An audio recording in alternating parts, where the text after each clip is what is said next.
আমরা আমার নিজেরটা রেখে অন্যেরটা নিয়েই পড়ে থাকি।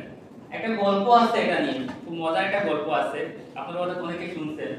একবার এক রাজা ওনার রাজ্য যখন ভ্রমণে বের হয়েছিলেন, ওনার পায়ের মধ্যে একটা কাঁটা ঢুকে গেছিল।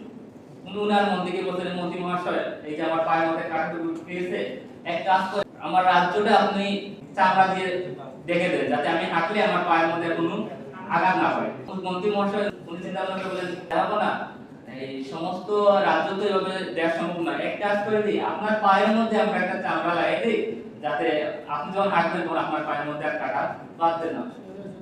বলা হয় যে এই থেকে মানে জুতা আবিষ্কারের যে ফর্মুলাটা এভাবে আসে, বলা হয়, সঠিক কিনা জানি না।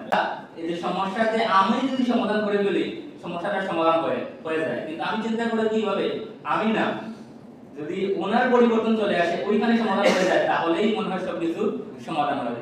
অন্যকে নিয়ে আমি পড়ে আছি। আপনারা যারা এখানে আছেন সবাই একটা গ্রুপের মধ্যে আছেন, চারজন এভাবে আছেন, তো উপরে আপনারা সবাই একসাথে আছেন। দেখবেন তো অধিকাংশ ক্ষেত্রে আপনি যে আপনার নিজের প্রবলেম এটা ফিল করতেছেন না, অন্য একটা প্রবলেম ওইটা ফিল করতেছেন।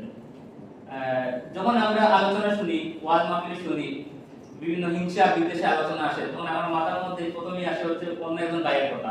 এটা বলতেছেন খন্দকার আব্দুল্লাহ জাহাঙ্গীর রাহিমাহুল্লাহ, যে এটা হচ্ছে আমাদের হৃদয়ের ক্যান্সার, এটা হচ্ছে আমাদের হৃদয়ের ক্যান্সার।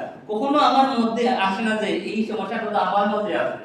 আমার প্রথমেই যখন শুনি তখন মনে হয় ওই ভাইয়ের মধ্যে এই সমস্যাটা আছে। যাই হোক, আমরা এখন যেহেতু একসাথে সবাই আছি, এখানে অনেক প্রবলেম সামনে আসবে। আর তোমার প্রবলেমটা যদি যখন আমি বলবো ওনার প্রবলেম, ওর প্রবলেম, তখন আসলে কখনোই প্রবলেমের সমাধান হবে না।